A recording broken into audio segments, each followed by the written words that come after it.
اس بات کا تذکرہ فرما دیا۔ کچھ لوگ یوں بھی ہوتے ہیں کہ جن کی زندگی کے اندر ایک ہی بات اور ایک ہی طریقہ کار ہوتا ہے، اور وہ اللہ کو نہ ماننے کے بارے میں مختلف قسم کے رویے یا مختلف دلیلیں، ہیلے اور بیان بہانے ہمیشہ کرتے ہی رہتے ہیں۔ کاش کہ اللہ ہمیں کوئی ایسی واضح دلیل بتا دے، کاش کہ اللہ ہمیں کوئی ایسی نشانی بتا دے، کاش کہ اسلام کے اندر کوئی معجزہ نظر آ جائے یا کرامت نظر آ جائے تو ہم مسلمان ہو جائیں۔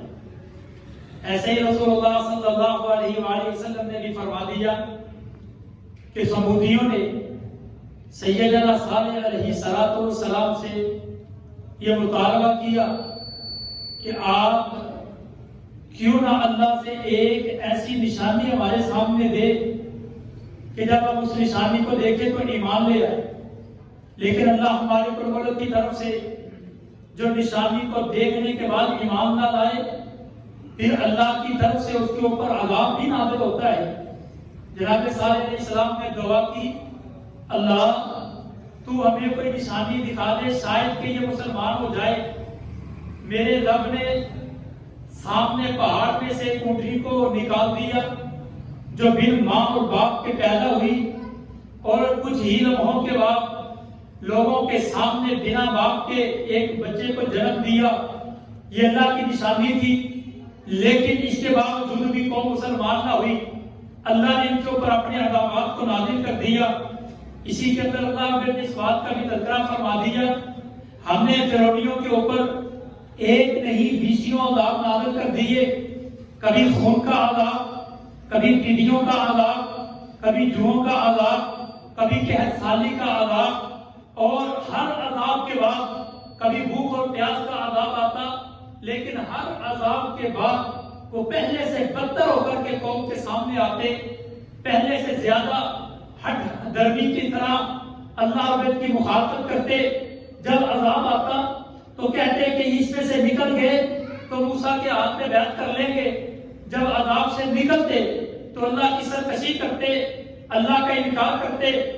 اللہ نے اسی کے اندر اس بات کا بھی اعلان فرما دیا، لوگوں زندگی کے اندر رہتے ہوئے تم کبھی بھی اکثریت کو راضی نہیں کر پاتے۔ کوئی انسان ایسا نہیں بیک وقت باپ بھی اس سے راضی ہو، ماں بھی اس سے راضی ہو، بیٹا بھی اس سے راضی ہو، بیٹی بھی اس سے راضی ہو، بیوی بھی اس سے راضی ہو، حتیٰ کہ اس کے خاندان قبیلے کے لوگ، علاقے یا محلے کے لوگ، رشتہ دار، سب کو راضی کرنا کسی کے بات کی بات نہیں ہے، بلکہ اللہ نے اس کا تذکرہ یوں بھی فرما دیا، وَإِن تُطِيعُوا أَكْثَرَ مَن فِي الْأَرْضِ يُضِلُّوكَ عَن سَبِيلِ اللَّهِ، جو اکثریت کی پیروی کرنا چاہے کہ میں اس کو بھی راضی کروں، اس کو بھی راضی کروں، فلاں کو بھی راضی کروں، اکثر یہ لوگ اللہ کے راستے سے بھٹک جاتے ہیں۔ اور اسی لیے تو ہم قنوت وتر کے اندر اس بات کا ذکر کرتے ہیں، اللہ سے دعا اور التجا کرتے ہیں، إِنَّهُ لَا يَذِلُّ مَن وَعَلَيْهِ وَلَا يَعِزُّ مَن عَادَيْهِ۔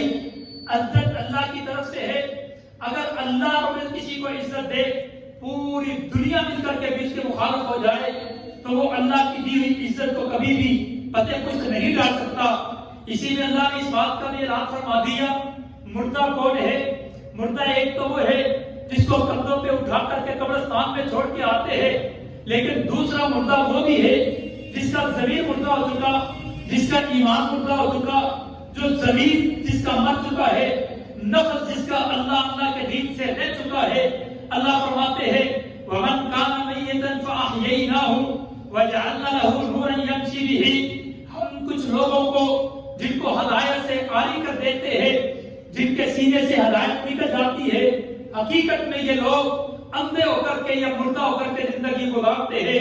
پیارے پیغمبر علیہ السلام نے یوں بھی فرما دیا، مَثَلُ الْحَيِّ وَالْمَيِّتِ، لوگوں زندہ اور مردے کے درمیان فرق کیا ہے؟ ایک فرق میں کرتا ہوں، ایک فرق میرا قبیلہ یا میرے لوگ یا میرا معاشرہ کرتا ہے کہ جس کے سانس چلتے ہیں وہ زندہ، جس کے سانس بند ہو جائے وہ مردہ، جو باتیں کرے وہ زندہ، جو کسی سے باتیں نہیں کر پاتا یا جس کی روح نکل جاتی ہے وہ مردہ ہو جاتا ہے۔ لیکن رسول اللہ صلی اللہ علیہ وسلم نے فرما دیا زندہ اور مردہ کے درمیان فرق یہ ہے مثل الحی والمیت الذی یذکر ربہ والذی لا یذکر ربہ. اور لوگوں زندہ وہ ہے جو زبان سے اللہ کا ذکر کرتا ہے، جس کا دل زندہ ہے، جس کا ایمان زندہ ہے، جس کا ضمیر زندہ ہے، جو اپنے ایمان کو اللہ کے ذکر سے تازہ رکھتا ہے.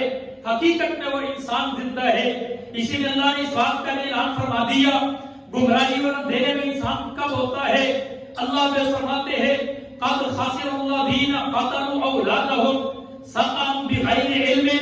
وہ جو بغیر علم کے اپنی اولاد کو قتل کرتے ہیں، اپنی اولاد کا ابورشن کروانے والے، سقوط حمل کروانے والے یا ایسی ایکٹیویٹیز کرنے والے اپنی اولاد کا قتل ماں کے رحم میں کرے یا ماں کے رحم کے بعد زندگی ملنے کے بعد کرے، سب کے بارے میں اللہ نے فرما دیا خسارے والے لوگ یہ ہے.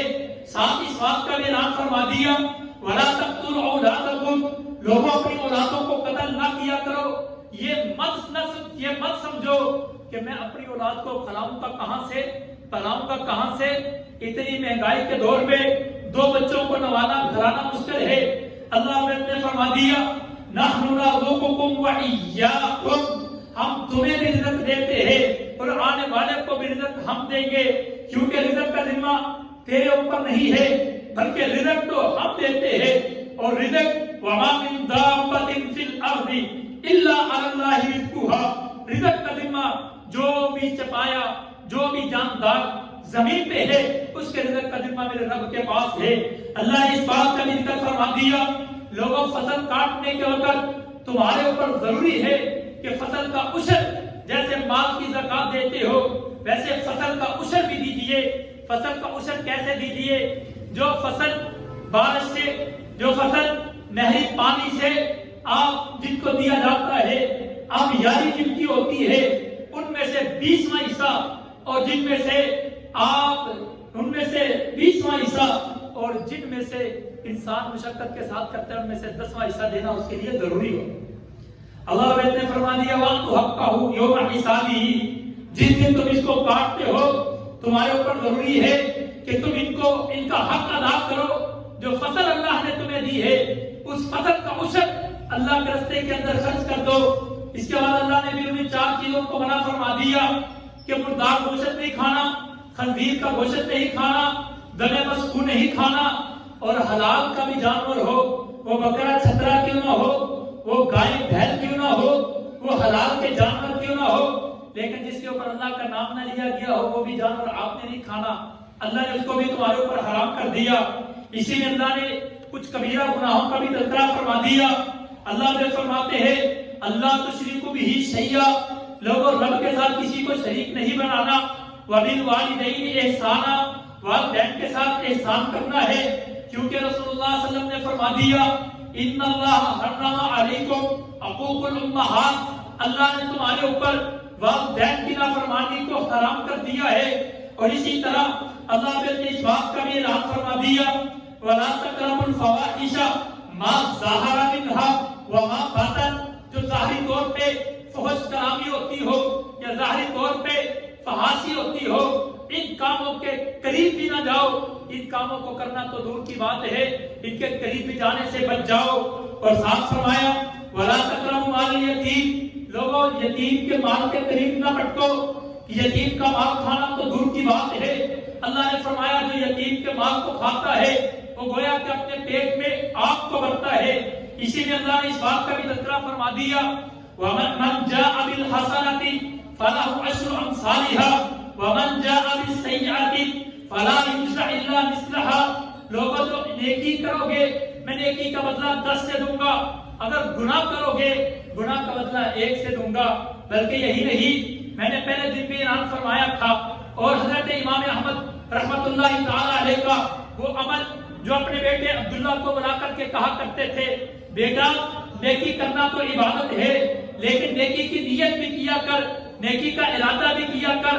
جیسے نیکی کرنا عبادت ہے، نماز پڑھنا عبادت ہے، حج کرنا عبادت ہے، روزہ رکھنا عبادت ہے، زکات دینا عبادت ہے، ذکر کرنا عبادت ہے، ایسے نیکی کے کام کرنے کی نیت کرنا بھی عبادت ہے۔ نیت کر لیا کر، اللہ نیکی کی توفیق دے دے گا۔ اسی میں اللہ رب نے سورت کے آخری آیتوں میں اس بات کا بھی اعلان فرما دیا، اے محبوب پیغمبر آپ اعلان فرما دیجئے، قل ان صلاتی و نسکی و محیای و مماتی للہ رب العالمین۔ لوگوں میری زندگی، میری موت، میری نماز، میری قربانی، ہر چیز اللہ کے لیے ہے۔ جب رسول اللہ کی ہر چیز اللہ کے لیے ہے، اے امتیو تمہاری بھی ہر چیز، تمہارا جینا، تمہارا مرنا، تمہارا رہنا، تمہارا سہنا، تمہاری تجارت، تمہاری معیشت، تمہارا گھر، تمہاری مسجد، تمہارا بازار، تمہارا سکون، تمہاری دکان، تمہاری شاپنگ، ہر چیز، تمہاری دن، تمہارا رات، ہر لحاظ سے اللہ کے رسول کے لیے ہونا چاہیے۔ یہی اسی پوری کی پوری سورت کا سبق اور خلاصہ ہے۔ اس کے بعد سورت اعراف ہے، جس کے اندر اللہ حضرت نے اسی پارے میں اس بات کا بھی اعلان فرما دیا، فمن ثقلت موازینہ فاولئک هم المفلحون۔ کل قیامت کا دن ہونے والا ہے، اللہ کل قیامت کے دن ایک ترازو کو قائم کریں گے، اور اس ترازو میں جس کی نیکیاں بڑھ گئی وہ کامیاب و کامران ہے، اور جس کی نیکیاں کم ہو گئی وہ خام و خسر ہے، وہ ناکام ہے، وہ نامراد ہے۔ دنیا کی کامیابی کسی کام کی نہیں ہے۔ اللہ نے فرما دیا دنیا کی کامیابی کے بارے میں، کسی کو ایم این اے بن کے، کسی کو ایم پی اے بن کے، کسی کو تجارت میں مال مل کے، کسی کو کوٹھی بنا کے، کسی کو شہرت مل کے، لوگ سمجھتے ہیں یہ بڑا کامیاب ہے۔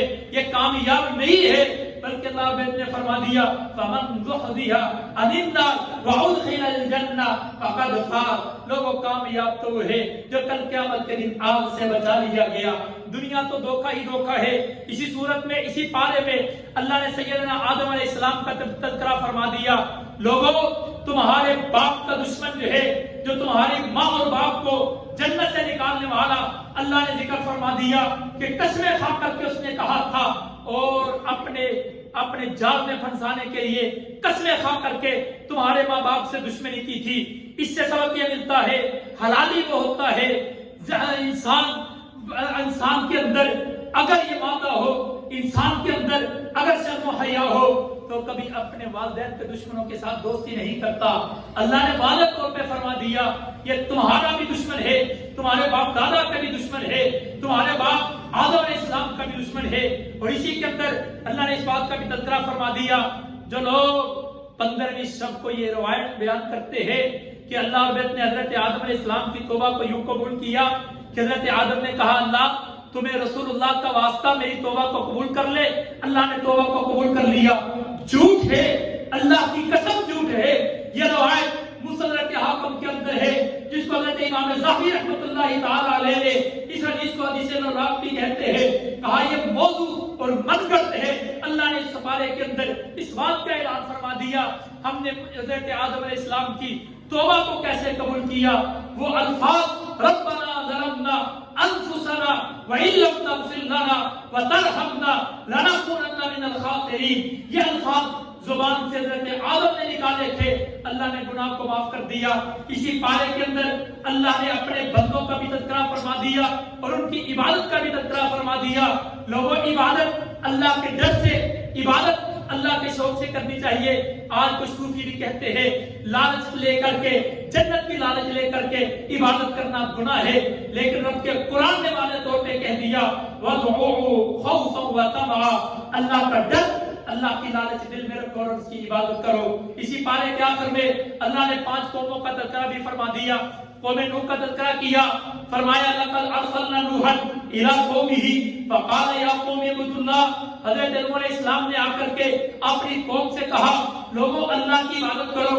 عادیوں کا تذکرہ فرما دیا وَإِلَىٰ عَادٍ أَخَاهُمْ هُودًا فَقَالَ يَا قَوْمِ اعْبُدُوا اللَّهَ مَا لَكُم مِّنْ إِلَٰهٍ غَيْرُهُ۔ اب سمودیوں کا تذکرہ فرما دیا وَإِلَىٰ ثَمُودَ أَخَاهُمْ صَالِحًا۔ قوم لوط کا تذکرہ کر دیا، اصحاب مدین کا تذکرہ کر دیا، اور ساتھ ہی اللہ نے اسی پارے کے اندر ان 5 قوموں کے عذاب کا بھی تذکرہ فرما دیا۔ جس کی تفصیل انشاءاللہ 12ویں پارے سورۃ ہود کے اندر بیان کریں گے. وہ سورۃ ہود جس کے بارے میں رسول اللہ صلی اللہ علیہ وسلم کہا کرتے تھے اس سورت کی تلاوت نے میں محمد کو بڑا کر دیا ہے. یہ میرے جو چند بال سفید ہوئے ہیں یہ اس سورت کی وجہ سے ہے. اللہ کی قسم یہ سورت اتنی قیمتی اتنی اہم ہے کہ اگر میں دیکھوں اور کون کون سے عذاب تھے, کون کون سے گناہ تھے جس کی وجہ سے پوری قومیں تباہ ہوئی ہے, اللہ نے وہ ایک ایک گناہ کی وجہ سے قوموں کو تباہ کیا, آج وہ ساری امت محمدیہ کے اندر موجود ہے. اللہ مجھے ان سے توبہ کرنے کی توفیق دے. اللہ ہماری امت کو, اللہ کی قسم یہ جملہ کہنا بنتا ہے کہ اگر آج ہم زندہ ہیں اپنے اعمال کی وجہ سے نہیں, رسول اللہ کی دعا کی وجہ سے زندہ ہے, ورنہ کوئی ایسا عمل نہیں ہے جو پہلے قوموں نے کرنے کی وجہ سے تباہ و برباد نہ ہوئی ہو, وہ ہمارے اندر موجود نہ ہو. اللہ ہماری حفاظت فرمائے. اللہ صحیح معنوں میں ہمیں امت محمدیہ بننے اور اس کے حق کو سمجھنے کی توفیق اور سعادت عطا فرمائے. وآخر دعوانا الحمدللہ رب العالمین.